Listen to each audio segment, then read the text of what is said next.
Hola amigos, ¿qué tal estáis? Hoy vamos a ver cómo automatizar tareas en Linux usando ¿qué herramienta? Pues la que viene con Linux, cron. Vamos a verlo. Vamos a hacer una pequeña introducción de lo que vamos a ver y es qué es automatizar una tarea.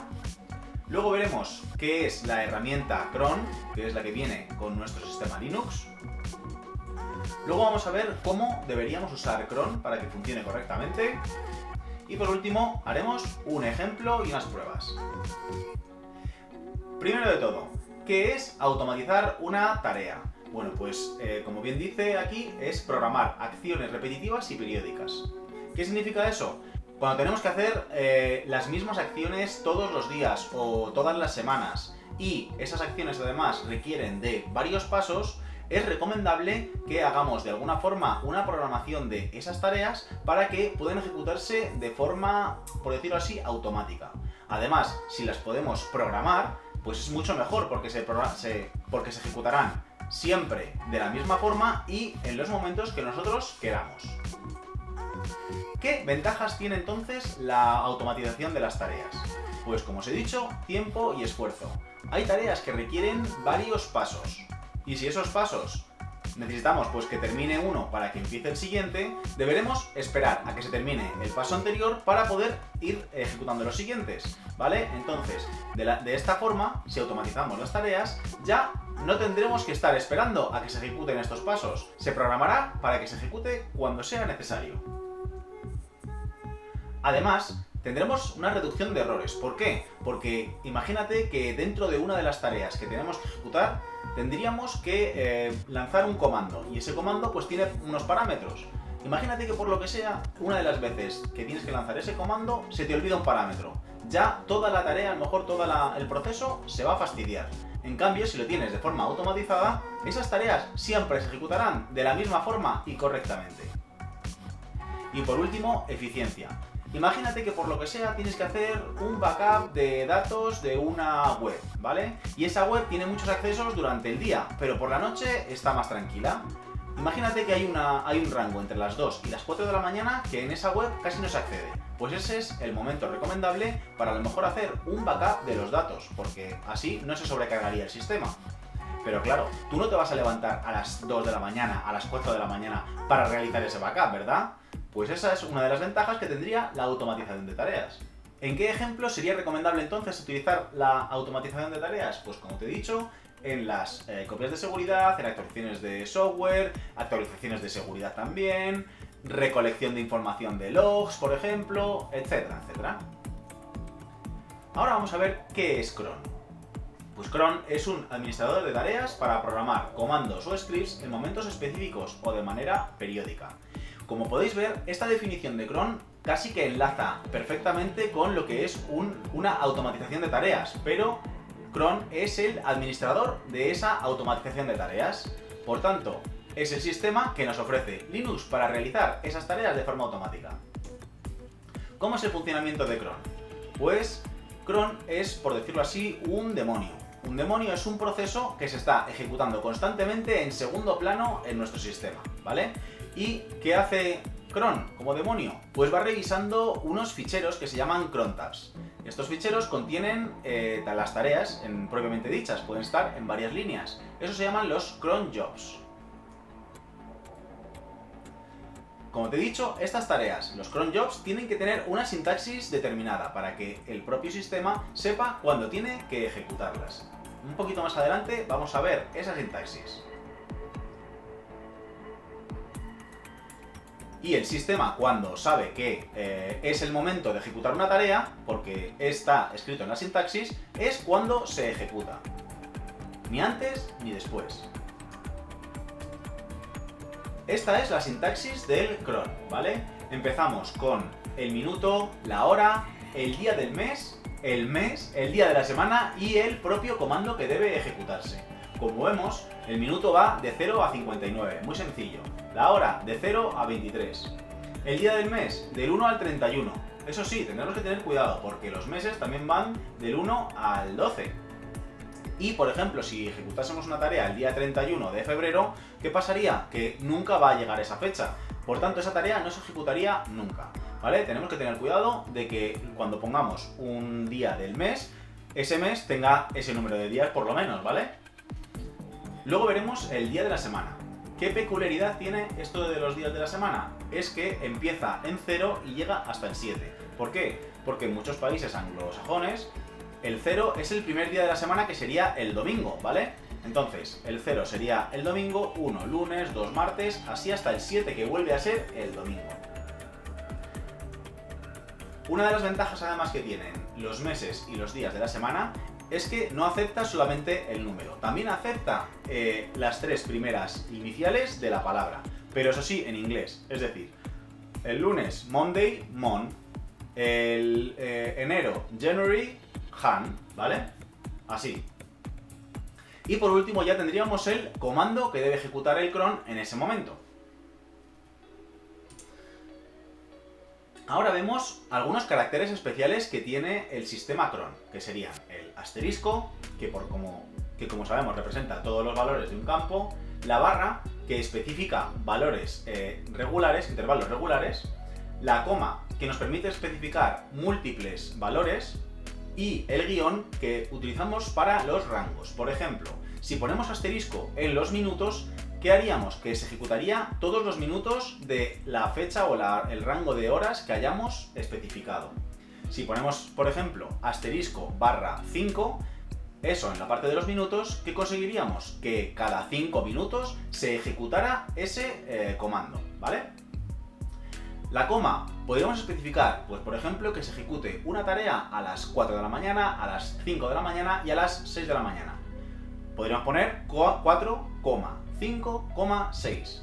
Esto para rangos de horas que son seguidos no tiene mucho sentido. ¿Por qué? Porque el guión sí que nos permite poner directamente 4-6 y con eso conseguiríamos que se ejecutase a las 4, a las 5 y a las 6. Pero si por ejemplo es a la 1, a las 5 y a las 8, pues sería más recomendable usar la coma, 1,5,8.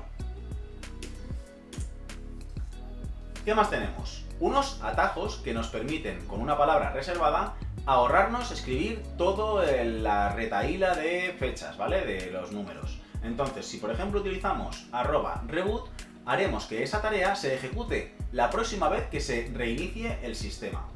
Si utilizamos @yearly o annually, que conseguimos que se ejecute el primer día del año a las 00 horas, ¿vale? O sea, el primer día del año a las 00 horas se ejecutaría ese comando. Monthly, pues sería el primer día a las 00 horas de cada mes. Weekly, pues lo mismo para las semanas. Daily, pues todos los días a las 00 horas. Y hourly, pues cada hora, ¿vale? Todas las horas. Aquí especifico a la derecha cómo sería lo mismo que yearly, 0011, porque es a las 0 horas, o sea, serían los 0 minutos de las 0 horas del día del mes 1, cualquier día de la semana. Hay que tener cuidado con el tema del día de la semana y el día del mes, porque si ponemos el día 15 del mes y el día de la semana 2, por ejemplo, martes, si no coincide que el día 15 sea martes, esa tarea tampoco se ejecutaría, ¿vale? ¿Qué más tenemos en un cron? Tenemos variables. Esas variables pueden ser, por ejemplo, el path, que es donde deberíamos especificar los ejecutables del sistema que debería lanzar, por ejemplo, el barra usrbin, usrsbin, etc. La shell, por defecto, cron utiliza /bin /sh. Si nosotros quisiéramos utilizar algo más avanzado como /bin /bash, pues podríamos especificarlo en esta variable. El home. El home es el directorio donde se deberían alojar los scripts que van a ser ejecutados. Es decir, si tú quieres utilizar un script de Python y lo tienes escrito en tu directorio personal, no hay ningún problema porque este home lo coge del etc passwd. Pero si lo tienes en otra ruta, imagínate en /tmp, en /opt, bueno, en tmp mejor no dejarlo, en /opt, pues deberíamos especificar en el home ese directorio para que sepa dónde encontrar los scripts que tiene que ejecutar. Y por último vemos el mail_to. El mail_to es una variable que, en caso de ser especificada, manda un correo a esa dirección cada vez que se ejecute el cron con los resultados de la ejecución, ¿vale? Si este mail to no está especificado, no está relleno, no hay ningún problema, no se envía nada y ya está. ¿Y cómo editamos estas tablas de los cron jobs, ¿vale? Pues con el comando crontab. Este comando tiene una serie de opciones que vamos a ver a continuación. Empezamos con "-e". Con la opción "-e" podemos editar el archivo actual del cron, ¿vale? La lista de las tareas que tiene ese usuario, ¿vale?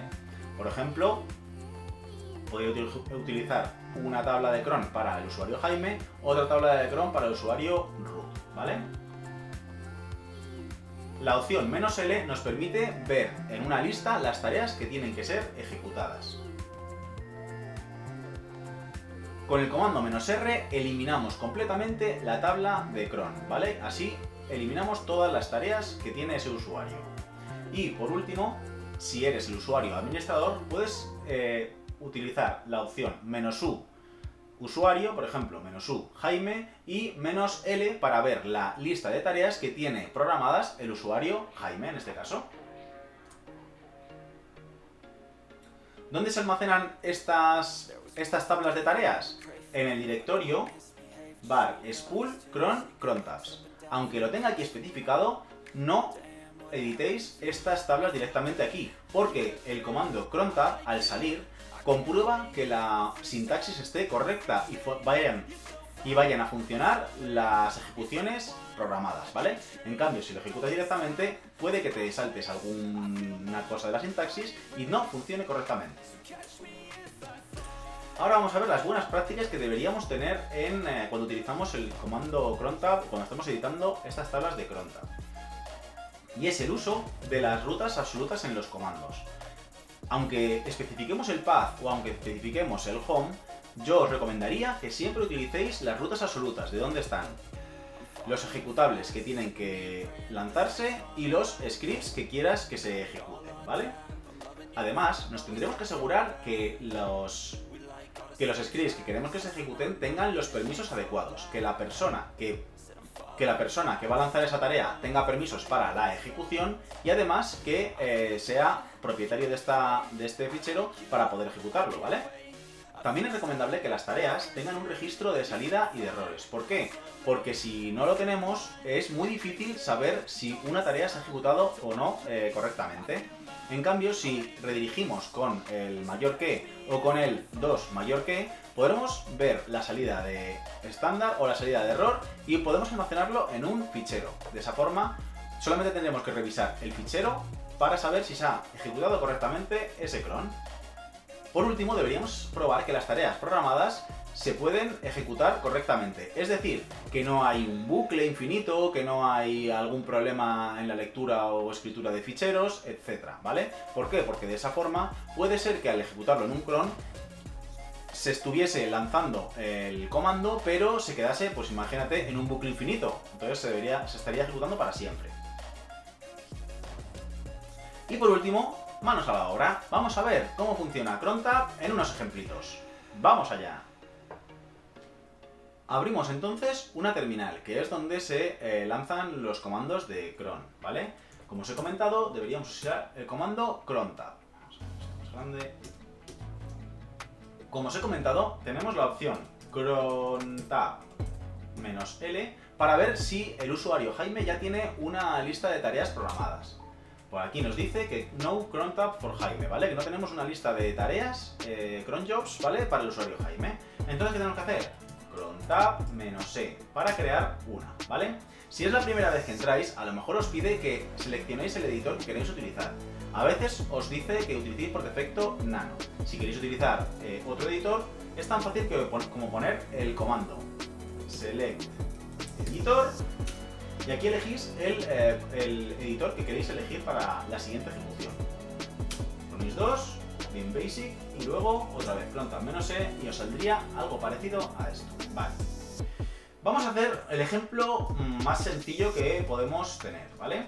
¿Cuál sería el ejemplo más sencillo? Sería ejecutar una tarea cada cada minuto de cada hora de cada día, ¿vale? O sea, todos los días, todas las horas, todos los minutos, ¿vale?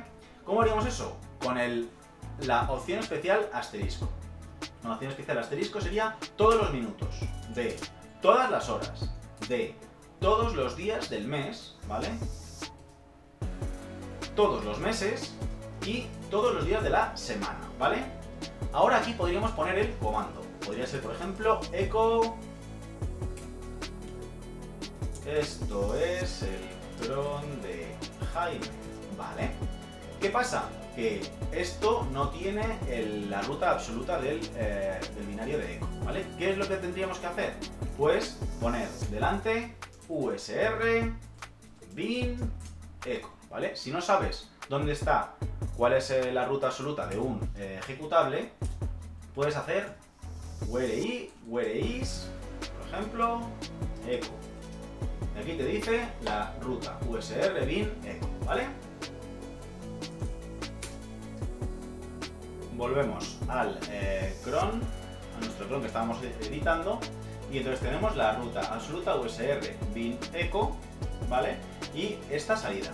¿Pero dónde sale esta salida? Pues cuando utilizamos un cron, esta salida no se va a ver por pantalla. Entonces, como os he comentado antes, ¿qué es lo recomendable? Pues sería redirigir la salida estándar, ¿vale? La salida de pantalla a un fichero. Fichero.log, ¿vale? ¿Dónde se estaría guardando este fichero .log? Pues en el home que tenga el usuario puesto por defecto en el passwd, ¿vale? Si nosotros queremos que se almacene en otro sitio, podemos poner aquí tmp fichero.log, ¿vale? ¿Qué pasa si lo que queremos es almacenar los errores? Pues si queremos almacenar los errores, deberíamos poner aquí delante un 2. 2 es la salida estándar de error, ¿vale? Y esa almacenaríamos también en este fichero.log. Si lo que queremos es almacenar tanto los errores como la salida normal, podríamos poner aquí ampersand y redirección. Y con esto, tanto la salida de error como la salida normal iría al fichero.log, ¿vale? Muy bien. Aquí, como os he comentado, tenemos este ejecutable que se va a ejecutar, pues eso, todos los días, todas las horas, todos los minutos, ¿vale? Vamos a copiarlo, ¿vale? Y ahora vamos a decir que otro cron de Jaime, y ahora vamos a decir que sea cada 10 minutos. Cada 10 minutos, por ejemplo. Pues para hacerlo cada 10 minutos, ¿qué tendríamos que utilizar? Lo que os he comentado antes, la barra en intervalos de tiempo 10, ¿vale? Entonces, en la parte de los minutos, vemos que si ponemos asterisco barra 10 sería todos los minutos, pero cada 10 minutos, en intervalos de 10 minutos, ¿vale? Todos los días, a todas las horas, pero solo cada 10 minutos, ¿vale? Si ahora, por ejemplo, quisiéramos realizar una tarea solo los días 15 de cada mes a las 9 de la noche, ¿no? Pues, ¿qué haríamos? Pues otro script y diríamos la hora a las 9 de la noche, 9:00, ¿no? 9:00 o 9:00, que da igual. A las 21 horas, que sería a las 9 de la noche, el día, day of month, día del mes, el día 15, todos los meses y cualquier día de la semana. Como os he comentado antes, si el día del mes no coincide con el día de la semana, entonces esa tarea no se ejecutaría, ¿vale? Esto sería el cron de Jaime el día 15 de cada mes, ¿vale? Vale. Otra opción, por ejemplo, si queremos que se ejecute a las 9 de la noche, pero solamente y el día 5, por ejemplo, los meses de verano, es decir, los meses de junio a septiembre, ¿vale? ¿Cómo podríamos hacer los meses de junio a septiembre? Pues serían los meses 6, 7, 8, 9, ¿vale? Esto sería una forma de hacerlo, pero cuando los números son seguidos no tiene mucho sentido. ¿Qué es lo que tendríamos que poner? 6-9, ¿vale? Entonces, del 6 al 9, los días 5 de cada mes, a las 9 de la noche, se ejecutará este script, el día 5 de cada mes de verano. Bueno, realmente el 5 de junio no es verano, pero bueno, me podéis entender, podéis ir siguiendo un poco la forma de trabajar, ¿no? Con esto hemos repasado brevemente cómo funciona cron, ¿vale? Y cómo automatizar tareas con cron en nuestros equipos, ¿vale? Una vez que hemos terminado ya de escribir todas estas tareas, podemos hacer pues la salida del editor en el que estemos utilizando. Si fuese con Nano, control X, nos pregunta si queremos guardar, decimos que sí, y se hace de forma automática una comprobación de que la sintaxis esté bien escrita para que se puedan ejecutar estas tareas, ¿vale? Si estamos en bin, como por ejemplo es este caso, haríamos escape, wq, y vemos este mensaje, crontab installing new crontab, ¿vale? Con esto tendríamos instalado el nuevo crontab en el usuario Jaime. ¿Queremos ver esa lista de tareas? Crontab -L, y aquí solamente de forma visual nos saca por pantalla la lista de las tareas que tenemos escritas en nuestro cron personal, ¿vale? Como os he dicho antes también en las opciones, si utilizamos crontab -R, eliminaríamos toda la programación de estas tareas automáticas. Crontab -R no nos dice nada, ningún mensaje, pero ahora hacemos crontab -L y el mensaje que tenemos es que ya no hay crontab para Jaime. Así que estas son las opciones basiquillas para poder empezar a utilizar crontab en tu equipo. Si te ha resultado interesante el vídeo, dale like y sígueme para más contenido de este estilo. Un abrazo amigos, adiós.